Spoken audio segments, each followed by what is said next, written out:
कोई भी जब मुझे नया काम स्टार्ट करना रहता है या फिर मैं कोई नई हैबिट को स्टार्ट कर रहा हूँ तो मुझे उसमें बहुत सोच विचार करना पड़ता है। मैं बहुत सोचता हूँ, डीप प्लानिंग होती है और उसके बाद मैं डिसीजन के ऊपर आता हूँ कि मुझे वो काम करना है या नहीं, और इसमें बहुत ज़्यादा टाइम वेस्ट हो जाता है।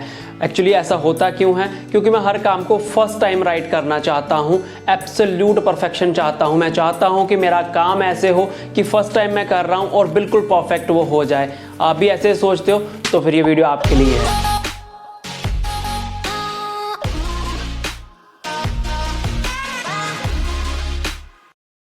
फ्लोरिडा यूनिवर्सिटी के प्रोफेसर जेरी उल्समैन एक लेजेंडरी और रेवोल्यूशनरी फोटोग्राफी टीचर हैं। फोटोग्राफी के फील्ड में जेरी उल्समैन का बहुत नाम है और इनका बहुत बिग कंट्रीब्यूशन है फोटोग्राफी के फील्ड में। इन्होंने अपने क्लास के साथ एक एक्सपेरिमेंट किया।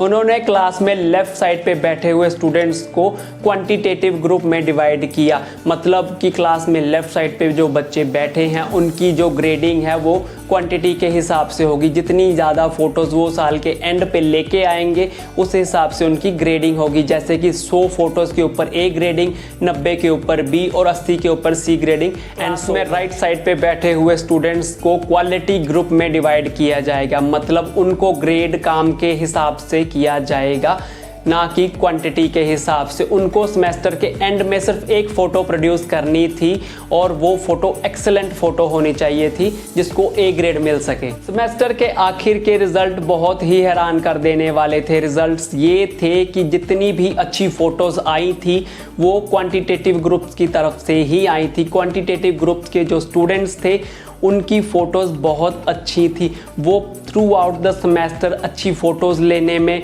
उनको डार्क रूम और डिफरेंट लोकेशंस पे टेस्ट करने में बिज़ी रहे। ऐसा करते हुए उन्होंने करते करते इस कला में महारत हासिल कर ली और उनकी फ़ोटोज़ एकदम परफेक्ट आई।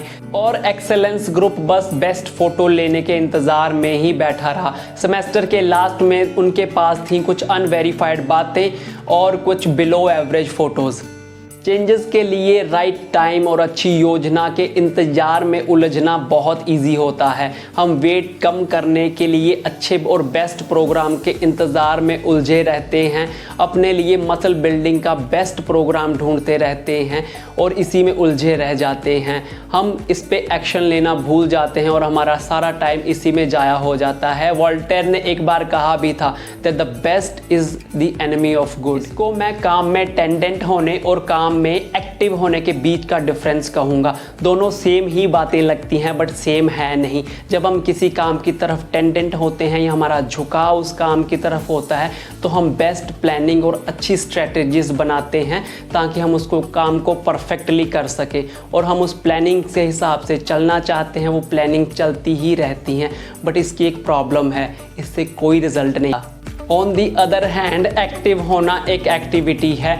इस काम में टेंडेंट होना और एक्टिव होना दो अलग अलग बातें हैं। मान लीजिए मुझे वेट लूज़ करना है, मैं जिम जाने की स्ट्रेटजीज बनाता हूँ, प्लानिंग बनाता हूँ, तो मैं इस काम की तरफ टेंडेंट हूँ। बट रिजल्ट्स मुझे कब मिलते हैं? रिजल्ट मिलते हैं अगर मैं एक एक्टिव जिम गोवर हूँ, मेरी एक्टिविटी में जिम है तो मुझे रिजल्ट मिलेंगे। अगर मैं वेट लूज़ करना चाहता हूँ तो हेल्दी डाइट्स के ऊपर मैं बुक्स पढ़ता हूँ तो मैं इस काम की तरफ टेंडेंट हूँ। बट रिजल्ट्स मुझे मिलेंगे, मेरा वेट कम तब होगा जब मैं हेल्दी डाइट्स को कंज्यूम कर रहा हूँ, उसको ले रहा हूँ, तब मेरा वेट कम होगा। तो अब सवाल यहाँ ये आता है कि हम किसी काम में टेंडेंट होने या इन्फ्लुएंस होने पे इतना ध्यान क्यों देते हैं? स्ट्रैटेजी बनाने और प्लानिंग बनाने में इतना टाइम क्यों वेस्ट करना चाहते हैं? एक्चुअली ऐसा हम इसलिए करते हैं क्योंकि हम हर काम में फर्स्ट टाइम राइट करना चाहते हैं। हर काम को एक्सेलेंस अचीव करना चाहते हैं हम फर्स्ट टाइम में ही, क्योंकि हम अपने अराउंड और अपनी सराउंडिंग के जो लोग हैं उनके क्रिटिसिज्म से डरते हैं, क्योंकि सबके सामने फेल होना किसी को भी पसंद नहीं है। इसीलिए हम अपना बहुत सारा टाइम ज़ाया करते हैं प्लानिंग में या किसी काम की तरफ टेंडेंट होके।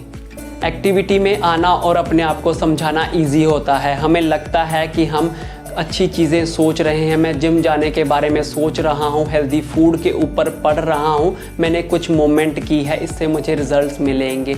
हमें इससे कोई रिजल्ट नहीं मिलता। स्टैंडर्ड होने या इन्फ्लुएंस होने पे हमें लगता है कि चीज़ें फॉरवर्ड मूव कर रही हैं, सब कुछ ऑर्गेनाइज हो रहा है और हम सही डायरेक्शन में आगे बढ़ रहे हैं। हम प्लान बना रहे हैं और फिर प्लान्स में प्रोक्रास्टिनेशन आती है और हमारे प्लान्स हमारे दिमाग में ही रह जाते हैं। हमें ये याद रखना है कि हमें रिजल्ट्स काम करने से मिलेंगे, ना कि प्लानिंग बनाने। हमें ये याद रखना है कि किसी भी हैबिट को बार बार रिपीट करके ही एक्सेलेंस को अचीव किया जा सकता है। एक्सेलेंस की अचीव करने की रेपिटेशन में ही है। किसी हैबिट को बार बार हम रिपीट करते हैं तो एक्सेलेंस को अचीव करना बहुत इजी हो जाता है। किसी भी नई हैबिट की हर एक विशेषता के ऊपर गौर करने की हमें बिल्कुल ज़रूरत नहीं रहती। टाइम हमें सब कुछ सिखाता है। रिमेंबर, कुछ भी नया ट्राई करना है या कुछ नया अचीव करना है, repetition leads us to the excellence. Thank you so much for watching my video. It really means a lot to me. If you found my video helpful, please share it with your family and friends. Thank you so much.